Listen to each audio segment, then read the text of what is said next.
तेवर न्यूज़ में इस वक्त हमारे साथ हैं ऑल इंडिया तंजीम इंसाफ दिल्ली स्टेट के जनरल सेक्रेटरी शकीलुर रहमान।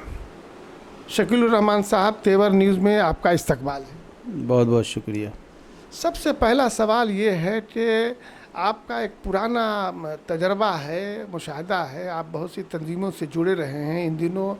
तंजीम इंसाफ दिल्ली स्टेट के जनरल सेक्रेटरी हैं, तो इस तंजीम के ज़रिए क्या काम हो रहा है? देखिए, जैसा कि ऑल इंडिया तंजीम इंसाफ नाम से ही वाज़ेह है कि ये तंजीम जो है वो इंसाफ कायम करने के लिए और जो वंचित तबका जिसे कहते हैं, वंचित क्लास या नज़रअंदाज जिसको किया जा चुका है, उसके हक़ की लड़ाई के लिए, इंसाफ की लड़ाई के लिए, इंसाफ दिलाने के लिए काम करती है। ख़ुसूसी तौर पे ये तंजीम इंसाफ जो 2003 में क़याम अमल में आया था, इसका पार्लियामेंट के अंदर हमारे नेशनल जनरल सेक्रेटरी सैयद अज़ीज़ पाशा साहब मेंबर ऑफ़ पार्लियामेंट होते थे, उन्होंने कायम किया था। तो ये माइनॉरिटीज़ के लिए ख़ुसूसी तौर पे जो अक़लियती तबका है उसको इंसाफ दिलाने के लिए जद्दोजहद करना हमारी तंजीम का काम है। जब लफ्ज़ माइनॉरिटीज़ आता है तो एक तरह से ये तसव्वुर होता है कि ये मुसलमान माइनॉरिटीज़, ऐसा हरगिज़ नहीं है। बिल्कुल वाज़ेह रहना चाहिए कि माइनॉरिटीज़ से मुराद मुसलमान भी हैं, क्रिश्चियन भी हैं, सिख भी हैं, जैन भी हैं और जो दूसरे तबके हैं माइनॉरिटीज़ के, वो सब हैं। चूँकि माइनॉरिटीज़ में मेजॉरिटी मुस्लिम्स की है तो ऐसा लगता है कि माइनॉरिटीज़ से मुराद मुस्लिम है, ऐसा नहीं है। लेकिन चूँकि माइनॉरिटीज़ के नाम पे जो गवर्नमेंट की स्कीम्स होती हैं उसका उतना फ़ायदा मुसलमानों को नहीं पहुंच पाता है जितना फ़ायदा दूसरी माइनॉरिटीज़ उठा लेती हैं। तो इसको भी बैलेंस करने की ज़रूरत है कि जो माइनॉरिटीज़ के स्कीम्स है वो मुस्लिम माइनॉरिटीज़ तक भी पहुँचे और दीगर जो वंचित क्लास है उन तक भी पहुँचे। ख़ुसूसी तौर पे जो दलित हैं वो भी एक तरह से देखा जाए तो बहुत ही पिछड़े हुए हैं और पिछड़ा वर्ग जो भी है, और अपर क्लास में भी बहुत सारे पिछड़े वर्ग हैं जो बेरोज़गार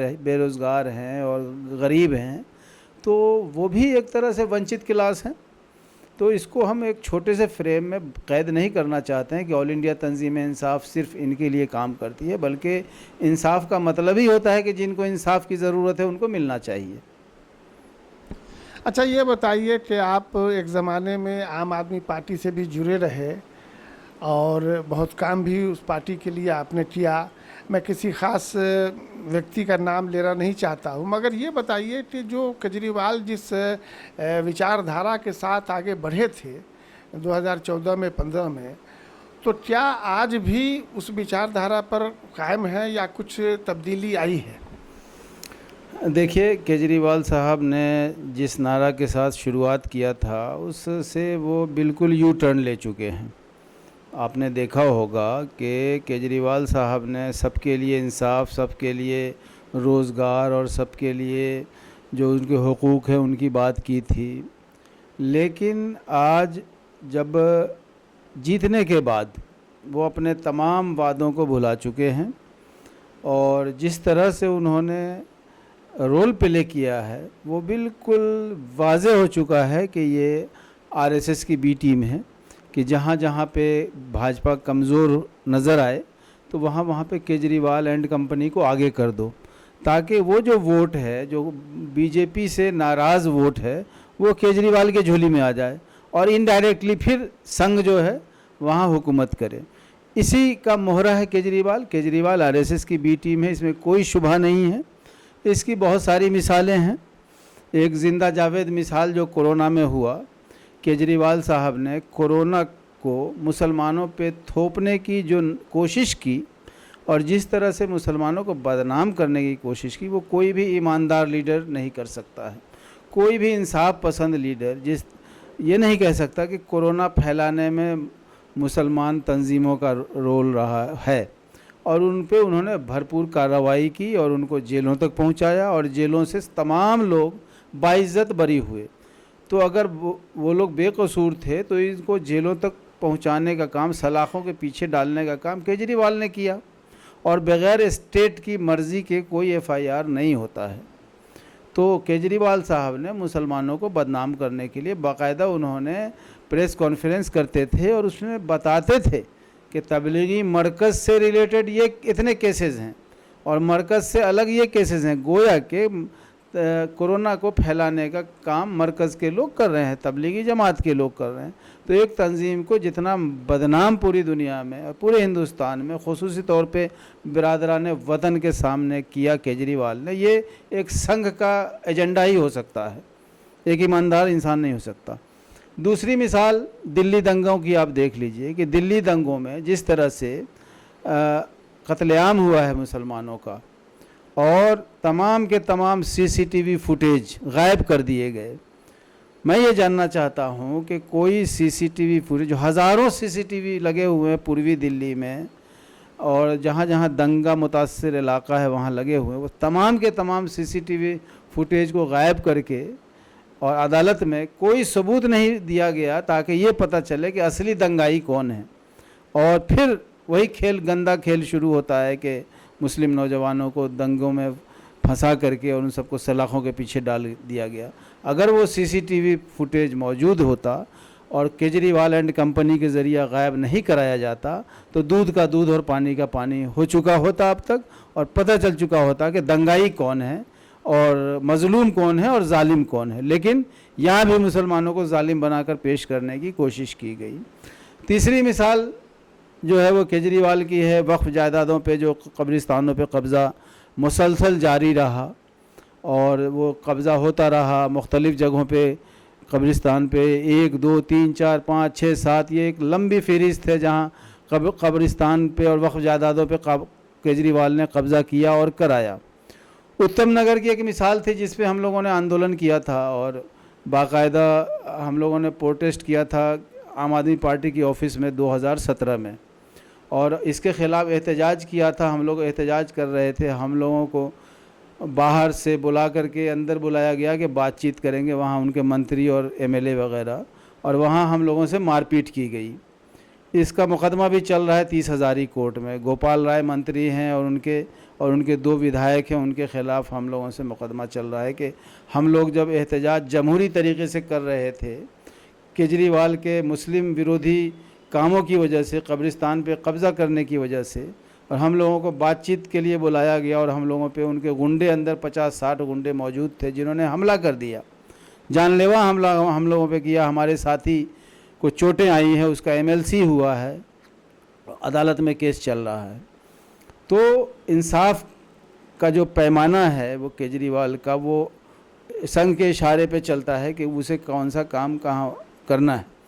नतीजा क्या हुआ कि उत्तम नगर कब्रिस्तान में जब यह हंगामा हुआ और पूरी दिल्ली में यह खबर फैल गई कि केजरीवाल ने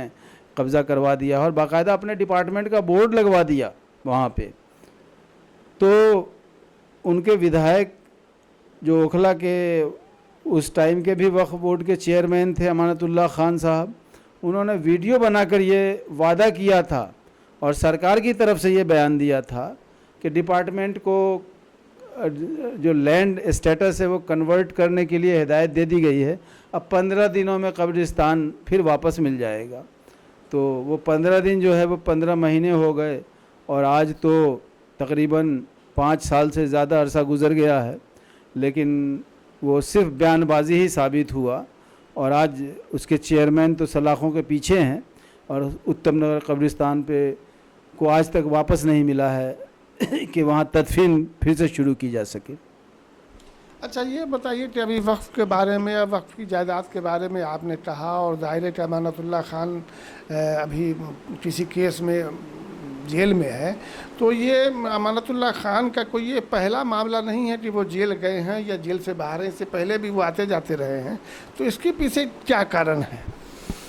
देखिए, अमानतुल्लाह खान आम आदमी पार्टी के MLA हैं और ओखला से MLA हैं, मैं भी उसी इलाके में रहता हूँ,